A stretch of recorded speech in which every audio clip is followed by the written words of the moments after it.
Ons is in hierdie wintervakansie besig om te kyk na tendense wat op die oomblik aan die gang is. En een van die groot tendense is die hele klem op die brein, wat eintlik al 'n hele geruime tyd aan die gang is. Vandag is daar vakgebiede wat 'n dekade terug nie bestaan het nie.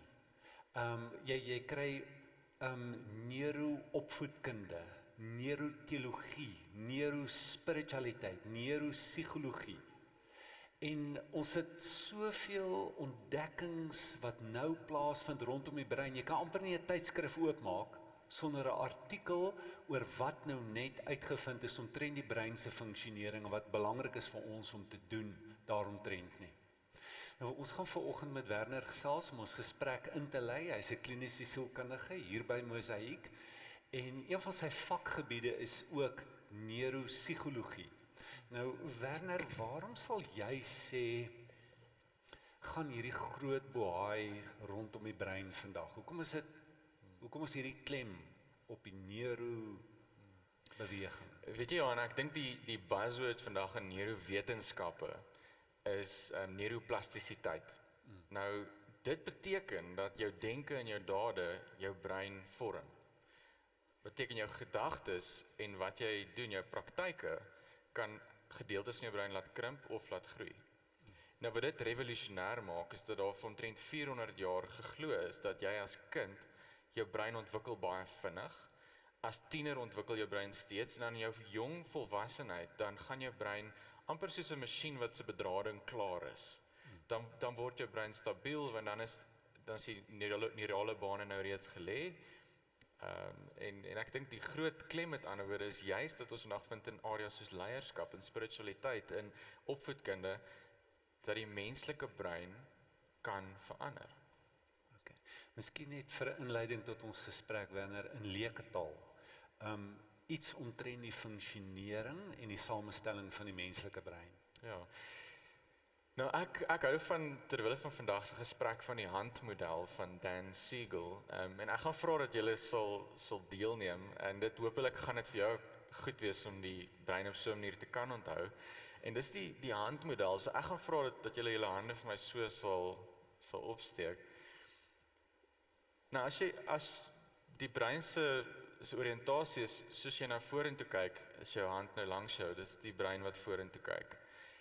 Die onderste gedeelte, jou armgedeelte, dis jou spinal cord of jou rugstring. Die gedeelte net bo dit is jou breinstam of jou breinstem. Dit het te doen met veg of vlug of vriesreaksies. So tipies as jy nou hier binne sit en jy hardloop nou 'n leeu in, dan gaan almal se vlieg. Superman gebruik miskien daai gedeelte. Veg, vlug of vries gaan geaktiveer word. So ek hoor nogal baie man sê as hulle skoonmaas hulle bel, dan word daai gedeelte ook geaktiveer. So dis jou breinstam of jou breinstem, dit ook doen met autonome funksies, soos hartklop, slaap, wakker siklusse, jou sirkadiese ritmes. Nou, die gedeelte wat net bo hom lê, as jy jou duim sal invou, is die limbiese stelsel. Nou die limbiese stelsel bestaan uit 4 dele: hypothalamus, thalamus, amygdala en jou hippocampus in 'n neutedop. Dit het te doen met geheue en emosies. Dit is belangrik dat jy verstaan dat geheue en emosies hand aan hand gaan. So as jy byvoorbeeld 'n intense ervaring gehad het, goed of sleg, dan is dit die gedeelte van jou brein wat betrokke raak: blydskap, hartseer, limbiese stelsel. Dan die laaste gedeelte is as jy jou vingers oorvou, is jou cortex. Dan het jy agter die occipitale lob, bo-parietaal, ondertemporaal en voorfrontaal. Nou die deel wat vir ons vandag belangrik is, en dis wat ek wil beklemtoon, is jou middelvinger en jou ringvinger se naels. Dis jou prefrontale cortex. Nou as ons praat van neuroplastisiteit, is hierdie gedeelte baie belangrik, want dit beheer jou denke, dit beheer jou logiese besluitneming, dit beïnvloed jou verhoudings met ander mense. Dis die gedeelte van jou brein wat geaktiveer word as jy met iemand gesels. Dis deel van jou persoonlikheid. So jy sien byvoorbeeld mense wat frontale lob skade kry in traumatiese breinbeserings, se persoonlikhede verander, sommer daai deel van hulle brein seer gekry het. Nou, waar die prefrontale cortex ook lê, is hy lê bo oor die limbiese stelsel. Hoekom dit belangrik is is jou prefrontale korteks, die logiese gedeel van jou brein, die gedeel wat werk met persoonlikheid, reguleer jou emosies. So in terapie tipies sal ons iemand dan nou leer deur prefrontale korteks te laat groei. Want ons het gesê neuroplastisiteit, jou brein kan ontwikkel, hy kan groei. Daar's sekere dele van jou brein wat kan groter word. So as mens iemand leer om sy prefrontale korteks te ontwikkel, deur dissiplines, deur verskillende gedrag, deur jou denke te vernuwe, kan jy op 'n plek kom wat jy meer beheer kry oor jou emosies, en ja, dis in 'n neutedop. So as ek jou reg hoor, Werner, ons brein kan aanhou verander tot ons doodgaan. Ja, So die brein is nie soos die ander organe noodwendig wat net agteruit gaan en verweer nie. Nee, kyk, dit is wel so dat soos wat 'n mens ouer word, dat die brein wel stadiger groei, maar dit is moontlik. Ek dink, soos ek sê, vir 'n klomp jare nou is daar geglo dat die brein half ophou groei.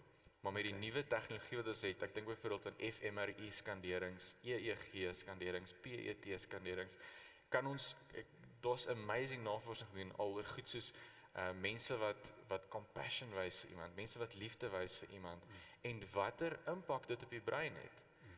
So jou brein kan ontwikkel, hy kan groei, die stuk wat sê you can't teach an old dog new tricks, dis nie meer noodwendig die waarheid nie. Jy kan nou jy kan actually mense nuwe goed leer.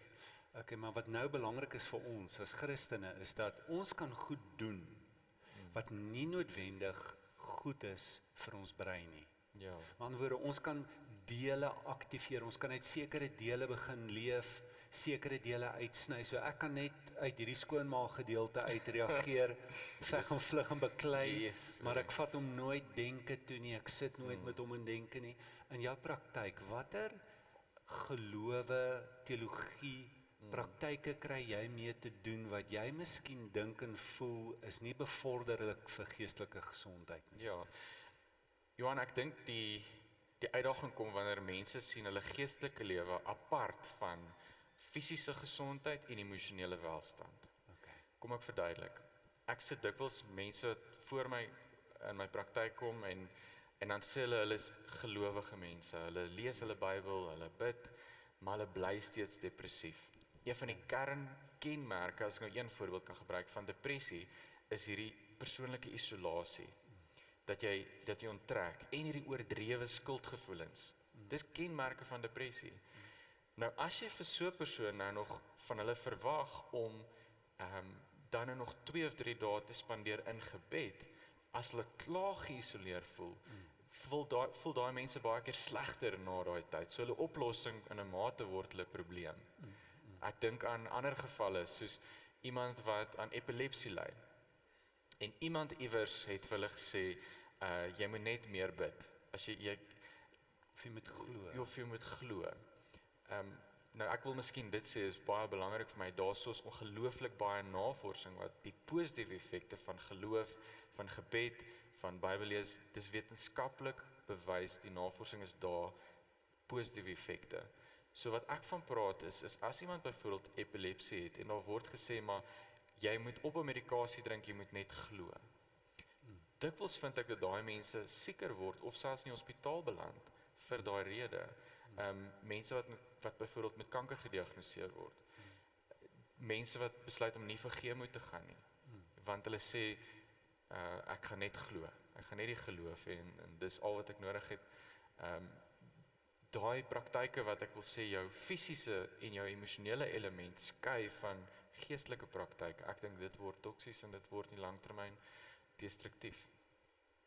Baie dankie, Werner. Kom ons sê dankie vir hom. Dankie. Nou, as volgelinge van Christus, is dit dalk belangrik vir ons om kennis te neem van wat die effek is van ons spiritualiteit, ons geloof, ons praktyke op ons lewe. Kyk, ons dien nie ons brein nie. Ons doen nie alles vir die brein se onthaalwe sodat die brein vir ons 'n lewe kan gee nie. So ek eet nie berries om 'n beter geheue te kan kry, want daardeur gaan ek 'n beter lewe, of ek mediteer sodat ek rustiger kan word, mindful kan wees en my stresvlakke kan afgaan nie. Die goed wat ek doen, doen ek om Christus te volg. Ek doen dit om 'n verhouding met hom te hê, my lewe diep met hom te deel, maar as die goed wat ek doen nie lewe bevorder in my nie, moet ek weer daarna kyk. Of ek doen die verkeerde goed. Of ek doen dit op 'n verkeerde manier. Weet nie, stem jy saam? Want Jesus sê, as jy my volg, dan gee ek vir jou lewe.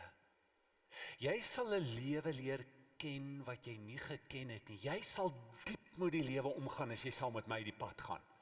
Ek gee vir jou lewe en ek gee vir jou lewe in oorvloed, sê Johannes 10 vers 10.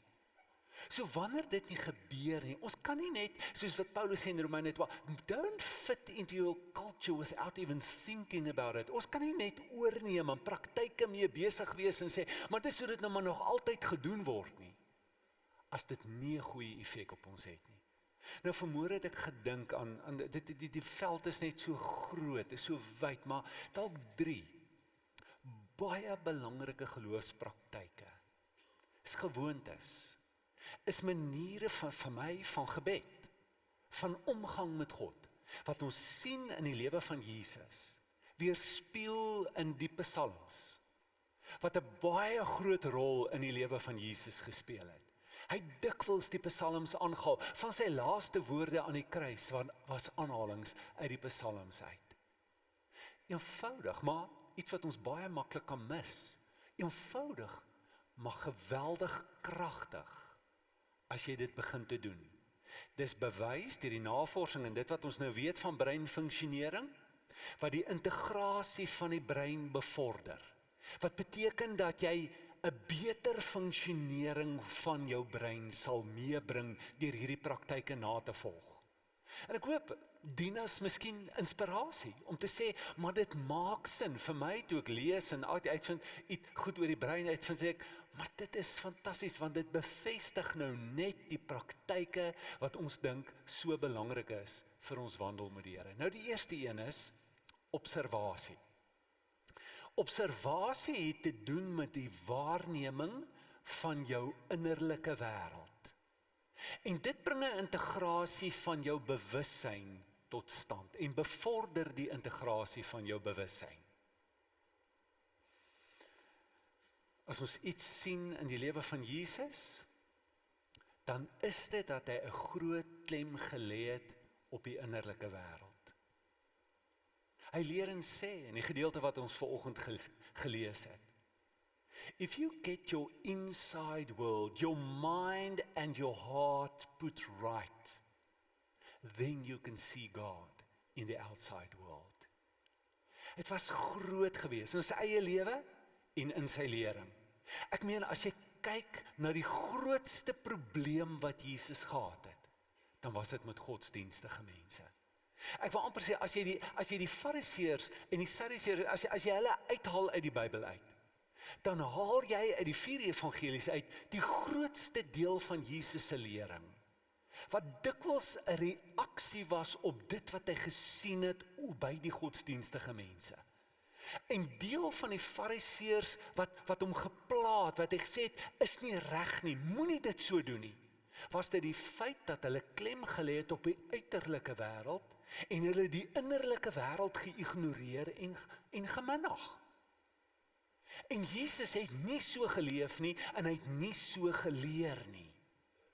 Weet, ek meen, 'n groot probleme wat die Fariseërs gehad het. Hulle groot oriëntasie was, maar dis wat die Bybel sê en dis wat ons moet doen. En dan toets hulle Jesus. Dan vat hulle 'n vrou wat in owerstel betrap is. Hy sê vir hom, maar die Bybel sê sy moet gestenig word. Dan sê Jesus, nee.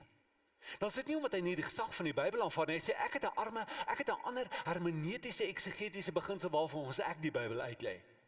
Dis nie wat die Bybel nou sê in hierdie omstandighede nie.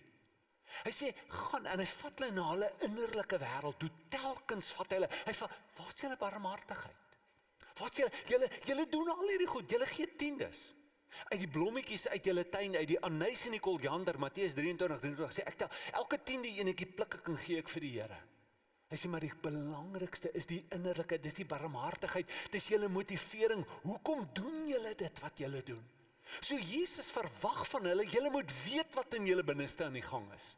Julle moet weet hoekom julle goeders doen wat julle doen. Dit is want jou innerlike wêreld skep jou uiterlike wêreld. If you've got your inside world put right, your outside world will change. You will see God in the outside world. Dis groot, en hierdie week gesels ek met 'n vriend. En ons praat oor goed wat besig is om te gebeur. En sy opmerking is dit nie ongelooflik nie? As goed binne in 'n mens skuif, dan skuif jou hele wêreld aan die buitekant. En ek kon net my kop skud en sê, dis is net weer, dis so waar, kyk hier gebeur dit nou weer. As jou binnekant skuif, dan skuif alles. Daarom sê Jesus vir die Fariseërs, maak die binnekant skoon, die buitekant sal self skoon word. Maak die binnekant skoon. En ons sien dit in die lewe van Dawid.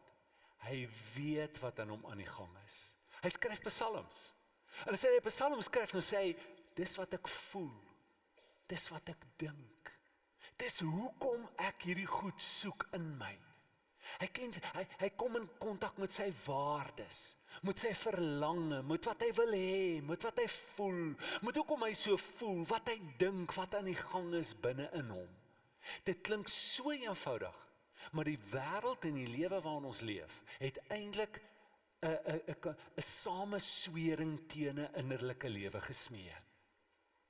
En ons word nie aangemoedig om soontoe te gaan nie. En dikwels is ons afgesny. En dikwels, soos met die Fariseërs, moedig ons godsdiens ons aan om af te sny van die innerlike wêreld. En ons noem dit baie goed, soos positive thinking, soos geloof, soos baie goed. Maar die Here Jesus sê, gaan, kyk, neem waar. Dis die eerste belangrike ding wat moet in jou gebeur.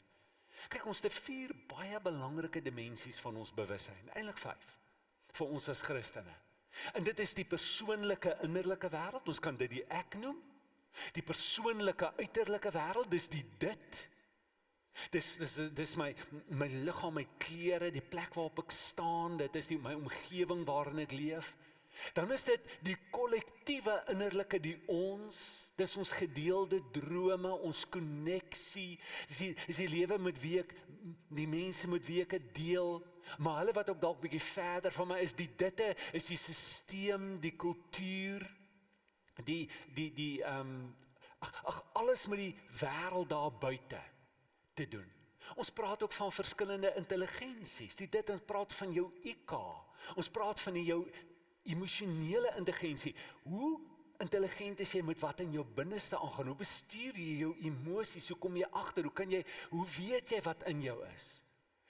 Ons SQ, jou sosiale intelligensie, wat te doen het met, hoe kan ek waarneem wat in ander mense aan die gang is? Hoe kan ek voel wat ander mense voel?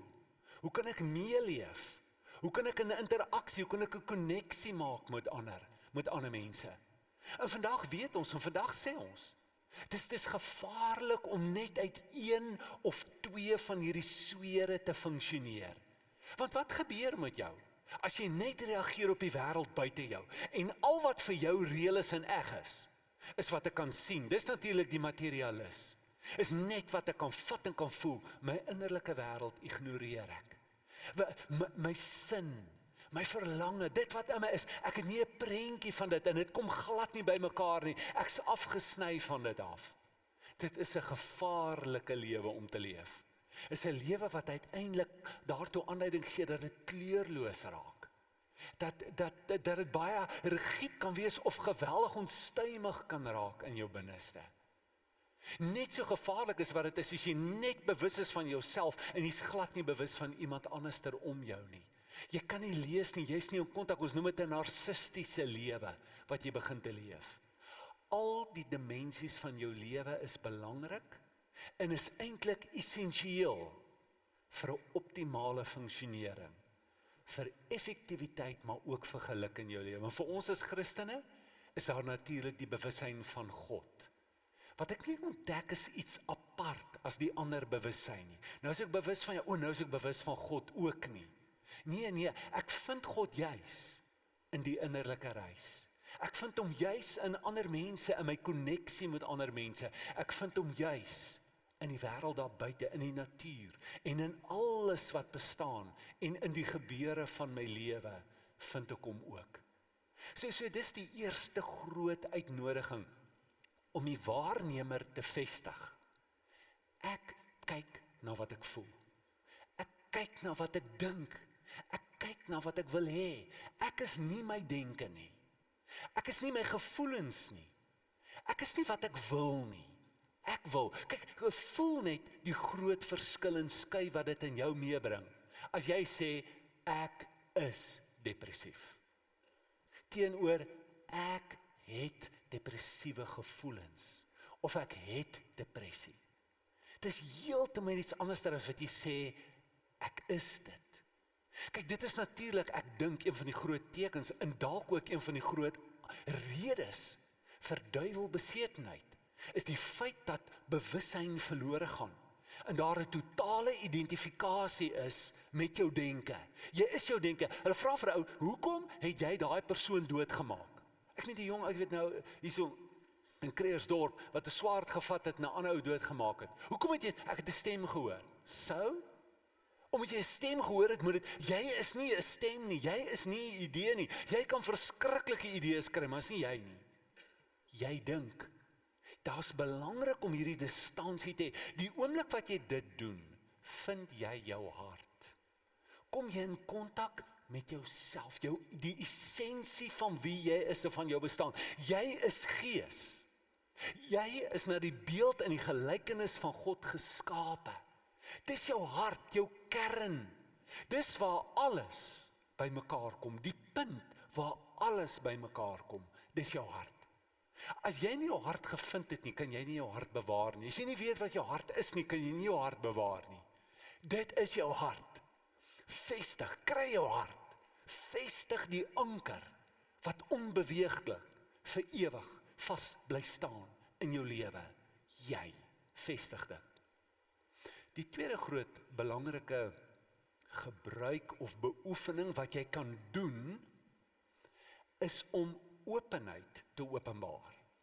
Om met openheid om te gaan met jou innerlike wêreld. Bedoelende, dat ek ontvang dit wat in my lewe so is. Ek is nie 'n geslote mens nie. Ek is oop. Met ander woorde, ek het dit nie uit nie. Ek ontken nie. Ek weier nie om sekere goed te aanvaar nie. Ek kyk nie net na wat ek wil sien nie, maar ek kyk na wat is. En ek aanvaar dit. Dis hoe dit is. Nou, albei hierdie oefeninge klink verskriklik eenvoudig. Maar om die vaardigheid te ontwikkel om dit te doen, kan vir jou jare vat. Maar dit is presies wat Dawid ook gedoen het en Jesus gedoen het. Jesus het in bloed sweet in die fontein van Getsemane ingaan. Hy sê, as dit U wil is, laat dit vir my verbygaan. Is vir my swaar. Ek erken, dis vir my moeilik en ek wil nie soontoe gaan nie. Dit is hoe dit is vir my. Dawid, een van my gunsteling psalms 109, en ek kan nooit die psalm lees sonder om te begin lag nie. Want ek kan nie glo 'n ou kan dit so verloor nie. En dan besef ek net, ja wel, dit kan met enigiemand gebeur. Hier is 'n ou na die hart van God en hy sê, asseblief, laat sy dae min wees en laat sy werk onbestendig wees. Wat doen Dawid? Hy sê baie goed in daai psalm. Hy sê, nadat ek nou mooi gedink het en Here, in alle opregtheid bid ek nou, ek vra nou vir U in groot geloof, maak asseblief daai ou dood. Ek is moeg vir hom. Dawid herken, ek sit met wraakgedagtes. Ek het gevoelens van haat in my. Hoe kon hierdie ou dit aan my gedoen het? Daar's gesinge. Ek dink hy het dit geskryf toe Agitofel, sy hoofraadgewer, oorgestap het, in 'n burgeroorlog en na sy seun se kant toe gegaan het. Ek meen, hierdie ou ken alles van hom af, hy weet alles ons, hulle is bloedbroers, hulle het 'n hele lewe saam gedeel. En hy gaan en hy stap oor na die ander kant, hy sê, jy's nou te oud, jou tyd's verby, kom ons groet jou nou. En hy raak soek, hy sê, Here, maak 'n ou dood. Hy sê, dan dink hy, dan sê, wag, voor jy hom doodmaak, dan is alles te gou verby. Laat hom sy werk verloor. Laat hom eers stadig 'n bietjie suffer. En dan moet jy sien, dan kom hy op 'n rol. Dan sê hy, o Here, ek dink nou, hy het nou kinders ook. Here, slaat sommer sy kinders ook. Sy kinders ook. Hulle moet honger ly. Hulle moet laat hulle hoop kry. Maar laat dit onbestendig wees. Met ander woorde, laat hulle sê, goeie nuus, ons het 'n werk gekry, ons het 'n huis gekry. En dan net soos hulle dink dit gaan beter, slat hulle en laat hulle dit weer verloor. Laat hulle stadig net so afgaan. Moedeloos raak met die lewe, met alles, Here. En dan vat hulle weg. Dis al wat ek kan dink. Is in geloof en liefde, Here. Ek vra dit asseblief. Maar dit is hoe dit is. Kyk, hier is ons geneigtheid. En kyk, ons het baie gelowe in praktyke vandag, wat ons glad nie oopmaak nie. Ons maak onsself toe, heeltemal. Wie van ons verkies nie eerder die lekker, sagte, bemoedigende gevoel van 'n elisie as 'n harde, koue, naakte realiteit nie? Ons geloof. Nee, ek gaan nie soontoe nie, ek weier om dit te dink, ek weier om dit te aanvaar. Maar jy voel so. Jy sit met aggressie. En agter daardie aggressie, as jy dit ondersoek, is daar 'n denkpatroon. Daar is denke. En jy wil nie erken nie. Nou wat gebeur as ek dit doen? As jy dit doen, sny jy jouself af van realiteit af. Psigies gesproke, jy bevorder jou psigose. Want dis die eerste stap van 'n psigose. Jy breek met realiteit. En nou het jy 'n manier om te gaan. En jy breek met realiteit. Die gevaar is dat jy word die leuen. Jy kan later nie onderskei wat is so en wat is nie so nie. Wat is wat? Dan kom jy, nee, maar dit is vir jou waar. Dit is nie vir my waar nie. Dit is waar of dit is nie vir, wat is dit? En jy begin in 'n psigotiese mis te leef, waar jy nie weet wat gaan aan nie. Jy weet nie wat jy voel nie, jy weet nie wat's reël nie, jy weet nie hoe dit is nie. Alles is net deur mekaar vir jou. Jy's nie gegrond nie, jy's nie geaard nie. Want jy erken nie, die oomblik as jy jou gevoelsmeganisme afskakel, dan bevorder jy nie integrasie nie. Dan kom daar in jou 'n breuk. En jy kan, en dis die vermoë wat ons het. Ek weier om te voel. Ek weier om so toe te gaan, ek weier om so te dink. En daar's iets in ons wat geweldig hard is met onsself. En ons Christen, weet ek het 'n vriend wat 'n boeddhis was, en nou 'n Christen is, en hy sê vir my, luister hier, julle verstaan nie wat Jesus gesê het, dat jy nie judgmental moet wees nie. Ek volg die Boeddha nou, want hy het beter uitgewerk wat dit beteken om nie judgmental te wees nie. Kyk hoe judgmental is julle. Jy gaan so hard met jouself om, ek mag nie so voel nie, hoe sleg is dit, ek is so teleurgesteld in myself. En dan dink ons, dis edel. Dis nie edel nie, jy's liefdeloos. Jy's liefdeloos teenoor jouself, en jy weet dit nie eers nie. En dit is so sleg vir jou, dit is so sleg vir jou innerlike wêreld, om te sit met hierdie guilt wat jy nou op jouself laai, en met die aanvaar, ek is oop, dis hoe ek voel. Hierdie gedig wat ons gelees het. Ek tel so ligtheid op. Hy sê, ek maak die deure van my huis oop, en wat staan daar? Depressiekie, 'n minus.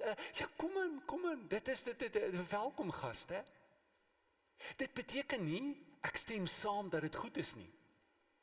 As ek die nuus hoor, dat ek 'n ongeneeslike siekte het, kan dit my geweldig ontstel. Ek kan kwaad raak. Ek kan kwaad wees vir die dokters, dat hulle dit nou eers diagnoseer. Ek kan kwaad word vir die Here, hoekom gebeur dit met my? Maar om reëel te wees beteken om te erken, dit is hoe ek voel. Dit beteken nie, ek keer my siekte goed nie. Dit beteken nie, ek keer dit wat met my gebeur goed nie. Maar ek erken dit wat gebeur.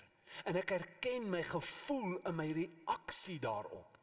Al is dit hoe sleg, al is dit hoe ongelowig, dit is reëel en dit is waar ek is. En dit is wat die Here sê, hy van Dawid van hou. En dit is wat die psalms ons leer. Gaan soontoe, erken dit, vat dit. Dis wonderlik wat se vryheid jy beleef in jou binneste die oomblik wat jy erken. Dis bad, maar dis hoe dit is. En dis hoe ek nou is. Dis op daai oomblik wat daar iets kan gebeur daarmee, en daar gewerk kan word daarmee. Die volgende belangrike ding, en oefening wat ons kan ingaan, is om dit net openbaar te maak. Openbaarmaking. Om dit te verbaliseer. Om dit te sê. En miskien is dit die groot dinamika in terapie. Dat in terapie word ek in staat gestel, word ek gehelp en bygestaan, om in kontak te kom met wat in my regtig aan die gang is. Want dit is chaoties, ek gaan deur hierdie gebeure en dit is vir my erg. En ek kry nie 'n greep daarop nie. Maar nou word ek gehelp, ek word bygestaan, daar's 'n mirror, daar's 'n spieël wat opgehou word en ek sê, ja, dit is so, dis hoe ek voel, dis wat aan my in die gang is. En ek ontvang dit. En nou kan ek dit sê. En net deur dit te doen, word ek gesond. Is daar iets wat in my gebeur wat dit beter maak? Uit 'n fisiologiese neuroperspektief is daar integrasie besig om plaas te vind. En in my skuifgoed. Dit is 'n wonderlike manier om net iets te laat gaan, deur dit te noem en dit te sê. Ek sit dit nou, ek objektiveer dit, ek sit dit buite myself, daar is dit nou, hierdie ding. Dit is nie meer ek nie, daar is dit nou. 'n Groot stap in jou lewe vorentoe. En dit is wat ons in die lewe van Dawid sien, en dit is die tipe verhouding en dinamika wat iets daarvan, op watter manier jy ook al bid of met die Here wandel, moet daar iets van dit wees, om eg te wees, om gesond te wees, en om die lewe in jou te bevorder. Thomas Keating stel die oefening voor, en sê jy moet aan jouself dink as 'n scuba duiker, wat in die see sit. In die see van jou bewussyn, is daar baie goed in die gang. En 'n party van ons het nie 'n goeie dag gekies om in te duik nie. Die visibility is 0. Dis net sand, en ek weet nie wat aangaan nie. Maar dis goed, hang net 'n bietjie daarin, en neem net waar.